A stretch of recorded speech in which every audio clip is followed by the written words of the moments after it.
नमस्कार दर्शक बंधु मु शिवप्रसाद टेच न्यू ओडिया चैनल को आपण मान को स्वागत। कौन रही आज पाणीपाग खबर आसन से विषय जानिबा। जदि प्रथम थर पई आम चैनल को विजिट करथिबे ताने आम चैनल को सब्सक्राइब करि नियंतु, जा फल प्रत्येक दिन पाणीपाग खबर आपण सर्वप्रथमे देखि पारिबे। पाणीपाग नै बड़ अपडेट आसुची आउ एक लघुचाप सारा राज्य में लगी रहिबो वर्षा। एने बड़ सूचना देछि भुवनेश्वर स्थित आंचलिक पाणीपाग विभाग केन्द्र। आसुची आउ एक लघुचाप आसंता 5 दिन प्रबल वर्षा होई पारे।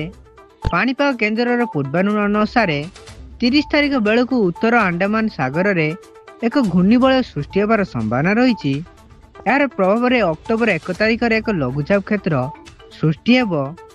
उत्तर संलग्न केन्द्रीय बंगोपसागर उपर एक लघुचाप सृष्टि होबार संभावना रही। एने पाणीपाग विभाग देइछि सूचना।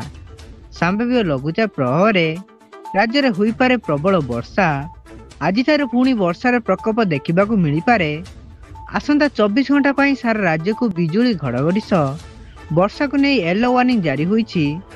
आज 21 जिला को बिजुली घड़घड़ी सह वर्षा अलर्ट जारी होईछि। 21 जिले किछि स्थान में अति प्रबल वर्षा होगा नहीं पूर्वानुमान करिछि आंचलिक पाणीपाग विभाग केन्द्र। से 30 तारिख रु अक्टोबर 3 तारिख पर्यंत सारा राज्य में वर्षा होगा नहीं येलो वार्निंग जारी करा जायछि। 3 तारिख पर धीरे धीरे कमियो वर्षार विस्तृति। एबे दुर्गा पूजा चली चिंता बढ़ेला लघुचाप। लघुचाप प्रभाव में राज्यर विभिन्न स्थान में एबे लगी रही वर्षा। किछि स्थान में अवश्य पागर परिवर्तन देखा मिली, किंतु लघुचाप जनित वर्षा भी होउछि। आसंता अक्टोबर 3 तारिख पर्यंत वर्षार परिमाण धीरे धीरे कमिया नहीं पाणीपाग विभाग आकलन करिछि।